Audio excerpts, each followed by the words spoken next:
सके जो जग बैरी हो। जिसको परमात्मा ने जन्म दिया है उनको मारने वाला कौन? भगवान ने भक्त प्रहलाद को फूल बन के उनकी रक्षा किए हैं। भक्त प्रहलाद फिर आए हैं, पिता को चरणों में प्रणाम किए। पिता श्री हरणाकश्यप ने कहा इसको तो पहाड़ से छोड़ा है, बच गया। बहुत समझाने की प्रयास किए, सुखदेव जी महाराज कह रहे हैं, लेकिन भक्त प्रहलाद के इसी रंग लगा है, वो रंग को कौन छुड़ा सकता?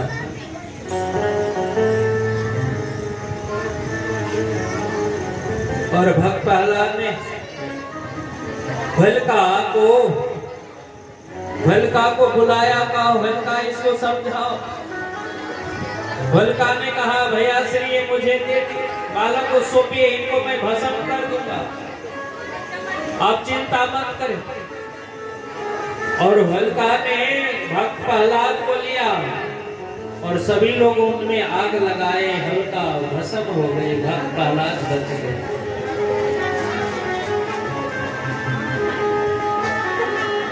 सुखदेव जी महाराज कहते हैं कि हे राजन, इस तरह से भक्त प्रहलाद को एक दिन का भगवान की गुणगान कर रहे थे और उसी समय हरणाकश्यप ने आया, कहा जिस भगवान को तुम नाम ले रहे हो एक खम्भे में तुम्हारा भगवान है। भक्त प्रहलाद ने कहा जित देखो श्यामा श्याम, भगवान कहाँ नहीं है, सिर्फ हमें देखने की जरूरत है। और हरणाकश्यप ने गदा लिया और प्रहार किया और उसे नरसिंह रूप भगवान धारण किया। बोलिए नरसिंह भगवान की जय, नरसिंह भगवान की जय। हरणाकश्यप भगवान नरसिंह रूप धारण किए हैं और हरणाकश्यप के साथ में युद्ध हुआ है। और अंत में हरणाकश्यप को भगवान अपने गोद में ले लिया है। सूर्य अस्त की ओर है, न दिन है रात है, न बाहर है न भीतर है, न अस्त्र है न शस्त्र है। सभी वरदान को भगवान एक एक करके पूछा और अंत में भगवान ने अपने नाखून से उसका प्रहार किया है, उसका नष्ट किया है। भगवान ने धर्म रक्षति रक्षता, धर्म की रक्षा के लिए प्रभु न जाने किस रूप में आ जाते हैं, कौन जानता। और उनको अंत किया है। भक्त प्रहलाद को अपने गोद में भगवान बैठाया और कहा पुत्र वरदान मांगो। भक्त प्रहलाद ने कहा न पिता दोषेण पुत्र साधति मनसः।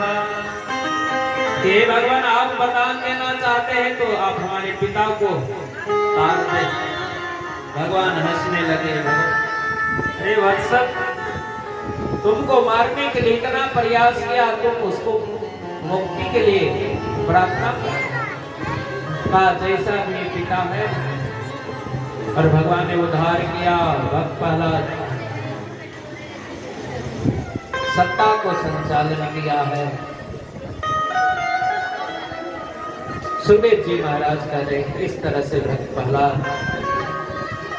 सत्ता को संचालन करते हुए समय व्यतीत हुआ है।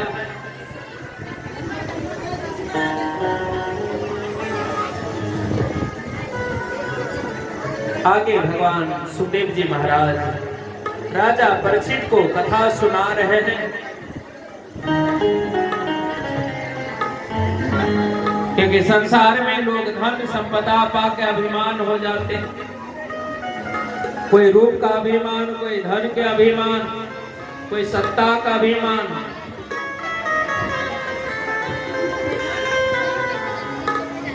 और अभिमान जिसमें आ जाए तो प्रभु उनको अंत करने के लिए आ जाते हैं। कृष्ण कन्हैया लाल की। राजा बलि की कथा भगवान सुखदेव जी महाराज राजा परीक्षित को सुना रहे हैं कि राजा परीक्षित बहुत बड़ा दानवीर हुए, इतने वरदानवीर हुए कि 100वां यज्ञ करने जा रहे हैं। जीवन में ये मनुष्य तन प्राप्त है तो जीवन में दान करना चाहिए भरपूर, लेकिन दान में अभिमान ना आवे कि मैं कर रहा हूं, और जहां मैं आया तो प्रभु दूर हो जाते हैं। इसलिए परमात्मा को प्राप्ति करने के लिए हम अभिमान को दूर करें। संसार के लोग नियम करते हैं, जप करते हैं धन के लिए, लेकिन हम प्रभु प्राप्ति के लिए हम साधना करें। इसलिए कवि ने गाया है, संतों ने गाया है, प्रभु से हम कुछ न मांगे। संसार के लोग मंदिरों में जाते हैं, 10 रुपया के लड्डू चढ़ाएंगे, करोड़ों की संपदा मांगते हैं। हम इनसे बचे। इसलिए कवि ने गाया है, क्या